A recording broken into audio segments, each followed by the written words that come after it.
गागन सागर पत्रिका के लेखक और गागन सागर हिंदी क्लासेस में आपका हार्दिक स्वागत अभिनंदन करता हूं। जैसा कि आप जानते हैं कि पिछले वीडियो में मैं साहित्य लेखन और अन्य अन्य साहित्य ग्रंथों का हमने अध्ययन किया। आज जो है हम लोग साहित्य का काल विभाजन और नामकरण पे अध्ययन करेंगे। जो रामचंद्र शुक्ल का जो प्रमाणित काल विभाजन और नामकरण माना गया है उस पे हम लोग अध्ययन करेंगे। काल विभाजन और नामकरण, जितने भी काल है और जितने विभाजन होंगे उनका नामकरण अन्य अलग अलग आलोचक ने दिया है, तो आज हम उस पर चर्चा करेंगे। काल विभाजन शुक्ल द्वारा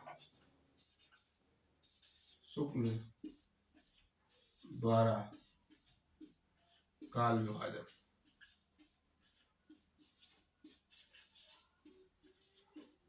शुक्ल द्वारा काल विभाजन क्या है? शुक्ल का काल विभाजन, ठीक है।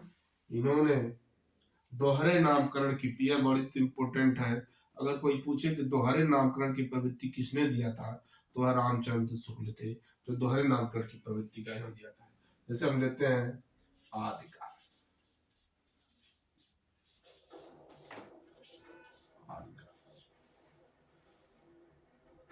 पूर्व मध्यकाल,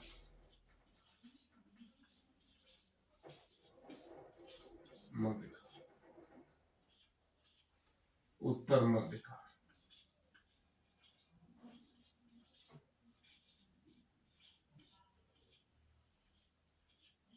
इसके बाद आता है आधुनिक काल।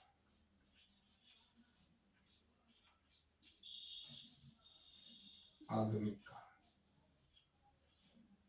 इन्होंने इसको वीर गाथा काल कहा था। वीर गाथा काल,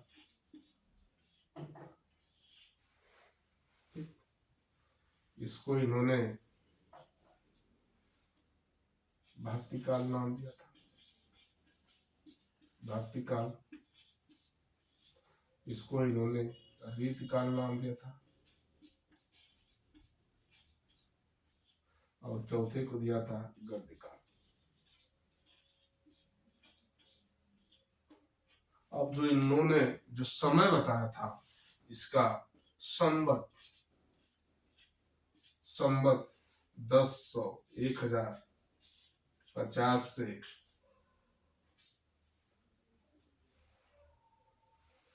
1375, यह संवत बताया था। अब ध्यान रखिएगा, अगर आपको सन प्लस संवत दोनों में अंतर दिखना, तो यदि संवत में दिया है तो उसमें से 57 साल हम क्या करेंगे? घटा देंगे। अगर संवत में दिया है उसमें 57 साल हम अगर घटा देते हैं तो वह सन में कन्वर्ट हो जाएगा। जैसे मान लीजिए 1050 दिया है, 1050 दिया, अगर ये संवत में दिया है, अगर इसको हम सन बदलना है इसमें 57 साल क्या करेंगे? घटा देंगे। जो भी आएगा वह आपका सन में कन्वर्ट हो जाएगा। तो संवत 1050 से 1375 आपका ये आदिकाल, जिसको वीर गाथा काल। इसके बाद आता है संवत 1375 से 1700, इन्होंने इसको नाम दिया था। इसके बाद फिर आता है 1700 संवत 1700 से सन 1900।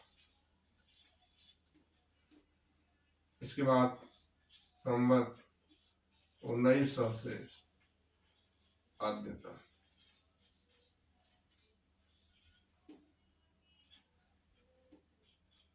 यह बहुत महत्वपूर्ण, जान लीजिए। रामचंद्र शुक्ल का काल विभाजन, इसी को प्रमाणित काल विभाजन माना जाता है। इन्होंने दोहरे नामकरण की प्रवृत्ति दी, इस बात को ध्यान रखिएगा। वीरगाथा काल इन्होंने नाम दिया था, आदिकाल को वीरगाथा काल नाम दिया था। यह भी हम काल विभाजन नामकरण जब करेंगे कि आदिकाल को अन्य कितने नामों से, अन्य किन किन नामों से जाना जाता है, इस पे हम अध्ययन करेंगे। तब तक ये काल विभाजन जो है, रामचंद्र शुक्ल का काल विभाजन बहुत महत्वपूर्ण है, ध्यान दीजिए। परीक्षा के दृष्टिकोण से कहीं न कहीं एक जरूर प्रश्न यहाँ से पूछता है कि आदि वीर गाथा काल का समय कितना।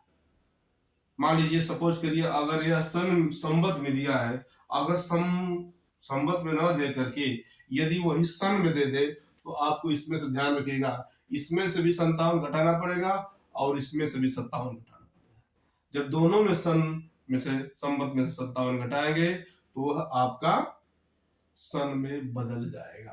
तो इस बात को ध्यान रखिएगा, यह आपका इनका काल विभाजन, ठीक है। इसके बाद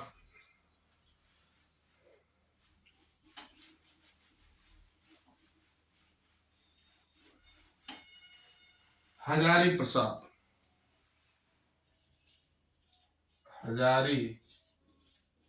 प्रसाद द्वारा काल विभाजन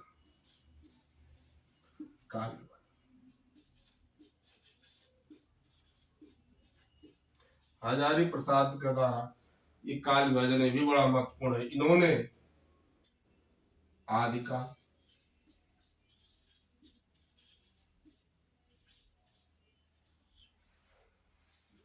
पूर्व मध्यकाल,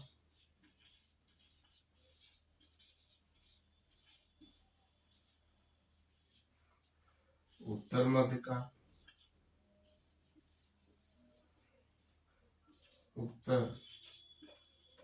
मध्यकाल,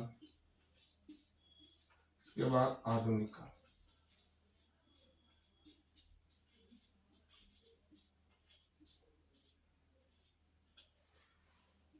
यह जो इन्होंने समय बताई,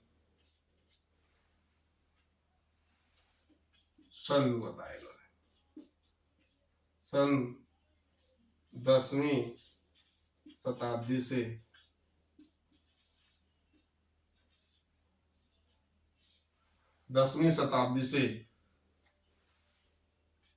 14वीं शताब्दी तक,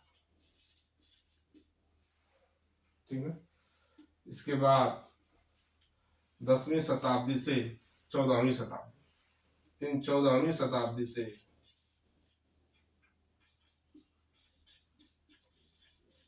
17वीं शताब्दी, फिर 17वीं से 19वीं शताब्दी, इसके बाद 19वीं शताब्दी से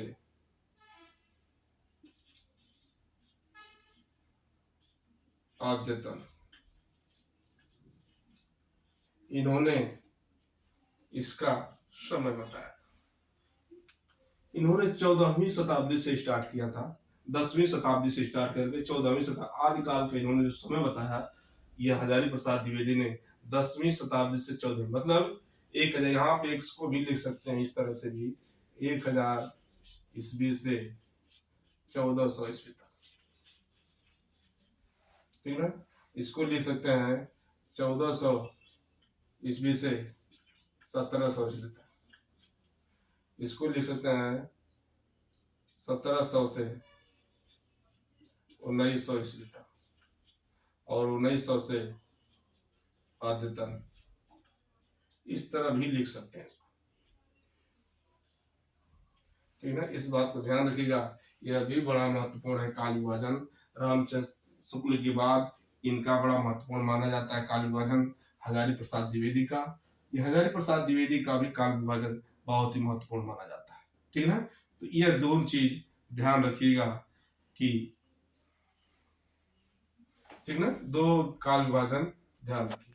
अगला काल विभाजन हम देखेंगे राम कुमार वर्मा, यह भी बड़ा महत्वपूर्ण है। राम कुमार वर्मा द्वारा काल विभाजन, यह भी बड़ा महत्वपूर्ण है। अगली बार एक बार क्वेश्चन पूछा था कि राम कुमार वर्मा ने काल विभाजन कब से माना, कब से प्रारंभ माना है, ये ध्यान रखिएगा, ये बड़ा महत्वपूर्ण है, केवीएस में पूछा था। ठीक है। तो इस बात को ध्यान रखिएगा, यह काल विभाजन, ठीक है, काल विभाजन यह बड़ा महत्वपूर्ण है। तो अब हम आते हैं राम कुमार वर्मा द्वारा काल विभाजन। पहले इन्होंने नंबर 1 काल पे संधि काल नाम दिया था, संधि काल, संधि काल। नंबर 2 बताया था चारण काल, चारण काल। नंबर 3 बताया था भक्ति काल, भक्ति काल। नंबर 4 बताया था रीति काल,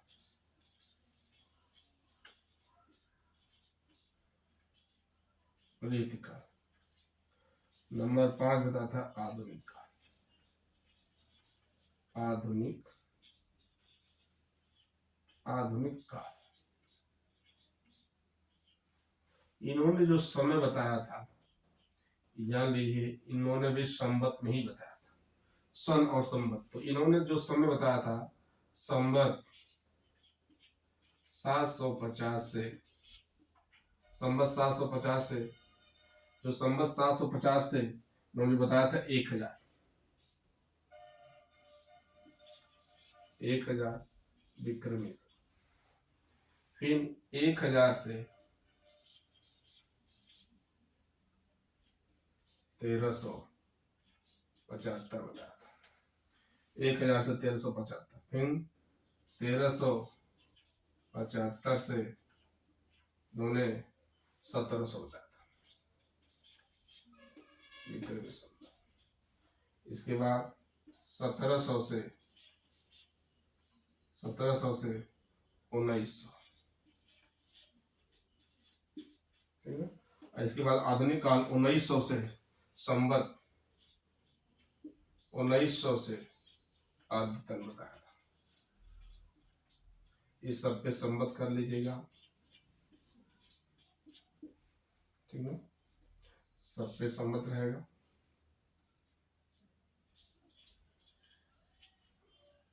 यह आपका काल विभाजन किसने किया था? इन्होंने, जो राम कुमार वर्मा थे, आदिकाल को इन्होंने दोनों शब्द जोड़ दिया था, संधि काल एवं चारण काल, दोनों नाम राम कुमार वर्मा ने आदिकाल का नाम दिया। तो हम जब काल विभाजन चलेंगे अभी, ये तो काल विभाजन जब हम नामकरण जब बताएंगे, आदिकाल का नामकरण किन किन लोगों ने दिया था उस पर हम चर्चा करेंगे। तब तक ये काल विभाजन रहा किसका? राम कुमार वर्मा का।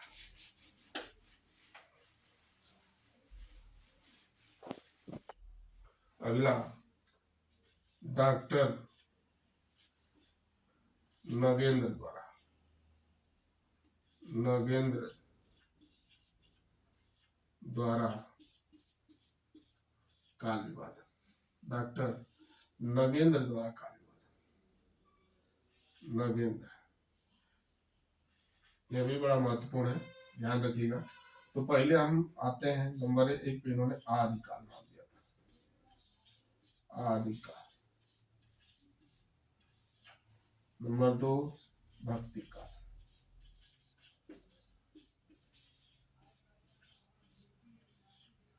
नंबर 3 रीति काल, नंबर 4 आधुनिक काल, आधुनिक काल, ठीक है। इन्होंने जो समय बताया था 7वीं शताब्दी से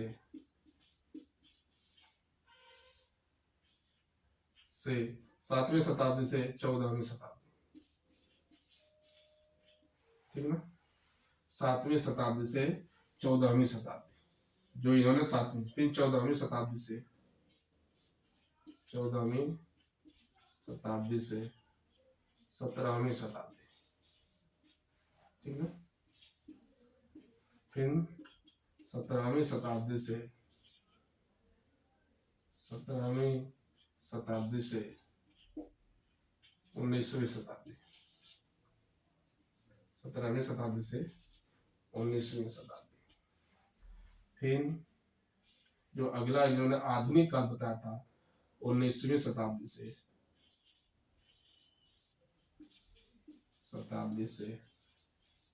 अद्यतन, ठीक है, यह इन्होंने समय बताया। फिर आधुनिक काल में इन्होंने जो पुनर्जागरण का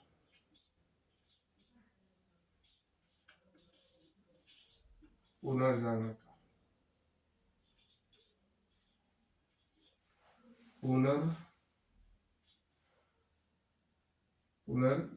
का पुनर्जागरण का दूसरा है जागरण सुधार का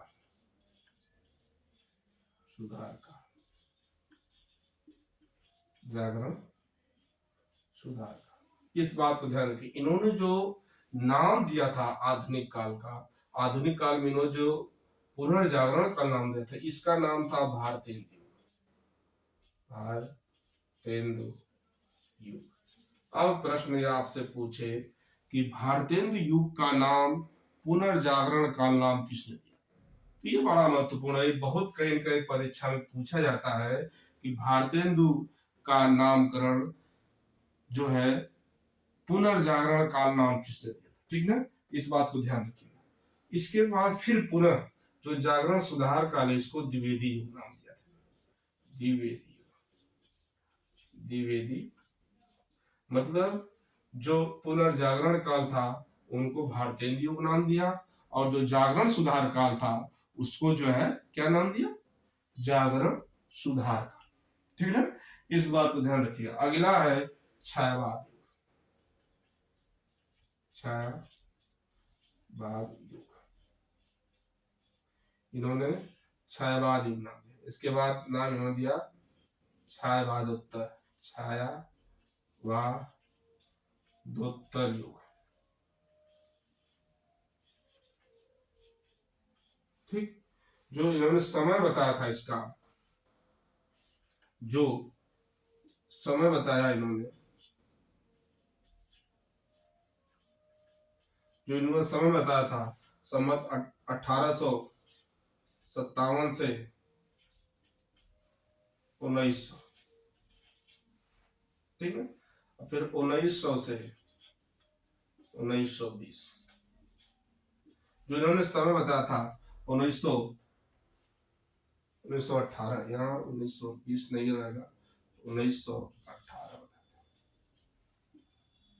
जो इन्होंने समय बताया था 1918, ठीक है।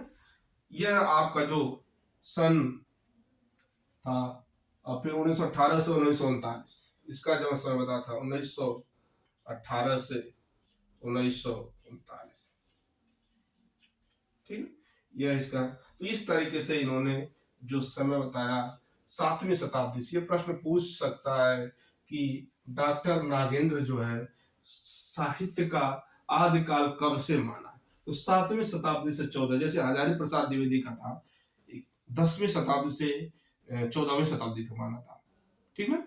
उसी तरह से इनका भी पूछ सकता है कि यह आदिकाल का नामकरण इन्होंने किस शताब्दी से इन्होंने स्टार्ट किया था, 7वीं शताब्दी से, यह आपका 14वीं से 17वीं शताब्दी से 19वीं शताब्दी, और 19वीं शताब्दी से अद्यतन इन्होंने इसका समय माना। इसके बाद ये महत्वपूर्ण है, इस बात को ध्यान रखिएगा, दो बड़े महत्वपूर्ण है जो हर कहीं कहीं प्रतियोगी परीक्षा पूछा जाता है कि भारतेंदु युग का नाम पुनर्जागरण काल नाम किसने दिया था, और द्विवेदी युग का नाम जागरण सुधार काल किसने दिया। यह बड़ा महत्वपूर्ण है, इस बात को आप ध्यान रखिएगा, ठीक है। तो ये जरूरी है कि आप इसको ध्यान रखेंगे।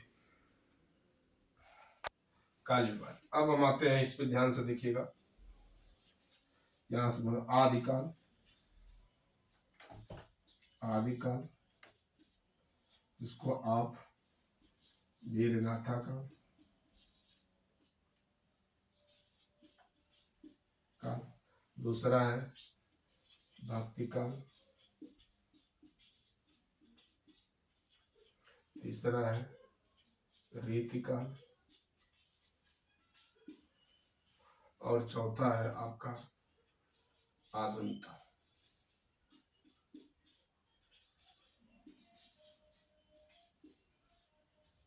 ठीक है, ये अब आप ध्यान रखिए, इस संवत 1050 से 1375, 1375 से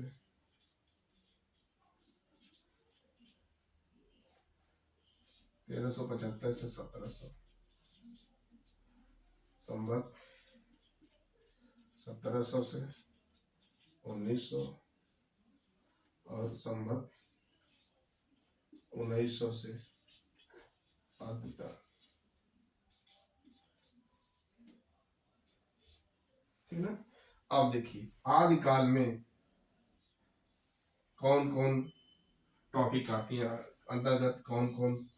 तो ये आदिकाल में वीरगाथा काल में सिद्ध साहित्य, इसके अंतर्गत हमको सिद्ध साहित्य पढ़ना है। नाथ साहित्य,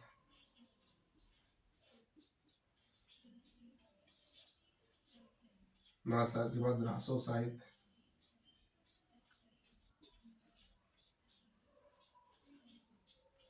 रासो साहित्य के बाद जैन साहित्य,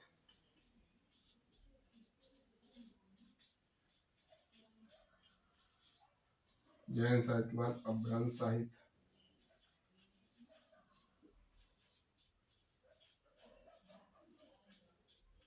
अपभ्रंश साहित्य के बाद गद्य साहित्य।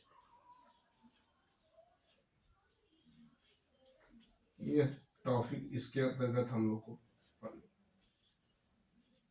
ठीक है, अब भक्ति काल में दो धाराएं चलती हैं, एक निर्गुण धारा, निर्गुण धारा, दूसरा सगुण धारा।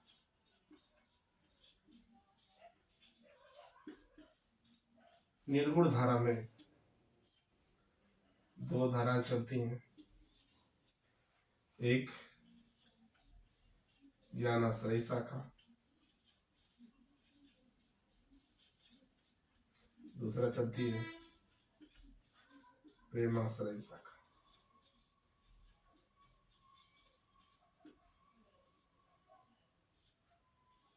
जिसको ध्यान रखिए इस बात को, इस संत काव्य भी कहा जाता है।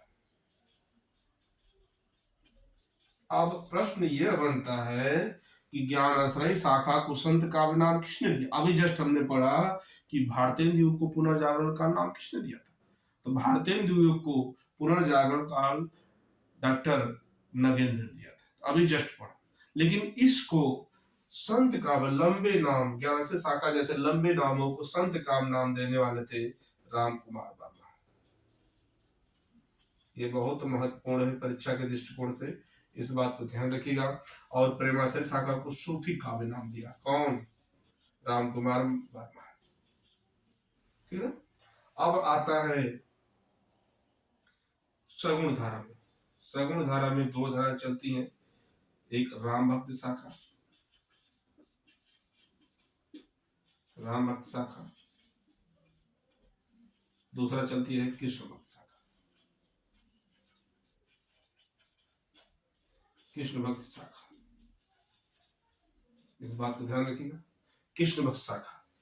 अब रीति काल के अंतर्गत तीन धाराएं चलती हैं, जो आचार्य विश्वनाथ, आचार्य विश्वनाथ, आचार्य विश्वनाथ ने रीतिकाल को तीन धारा में बांटा था। कौन कौन, पहला रीतिबद्ध, दूसरा रीति मुक्त, तीसरा रीति सिद्ध, रीति सिद्ध। इस बात को ध्यान रखिएगा। रीतिबद्ध, ये विश्वनाथ का काल विभाजन, आचार्य विश्वनाथ। तो यहां देखिए, इन्होंने विश्वनाथ ने आचार्य विश्वनाथ ने रीति काल को 3 धारा में बांटा था। रीतिबद्ध, तो विश्वनाथ आचार्य विश्वनाथ ने रीति काल को 3 धारा में बांटा था। रीतिबद्ध, रीति मुक्त और रीति सिद्ध, ये 3 धारा में बांटा था। 1, 2 और 3। विश्वनाथ ने रीति काल को 3 धारा में बांटा था, ठीक ना। तो इस बात को ध्यान रखिएगा। अब हम आते हैं इस काल पे। इन्होंने आधुनिक काल को भारतेंदु युग,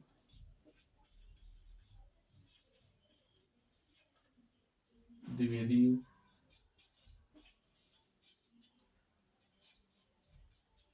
छायावाद युग,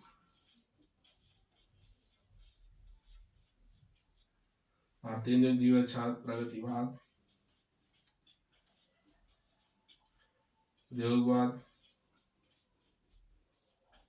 प्रयोगवाद, नई कविता। जो इसका समय बताया इन्होंने, यह हो गया 1857 से 1900।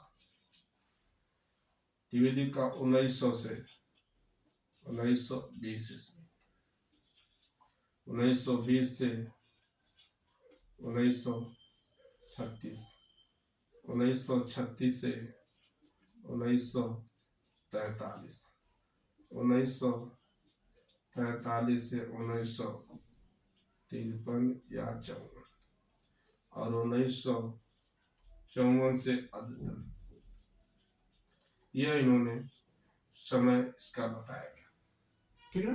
तो जितने भी यह आप डायग्राम आप देख रहे हैं, सारे डायग्राम, सारे काल विभाजन इसी के अंतर्गत सारे कवियों को हमको पढ़ना है। आदि काल में क्या क्या टॉपिक है उसको हमने अध्ययन करना है।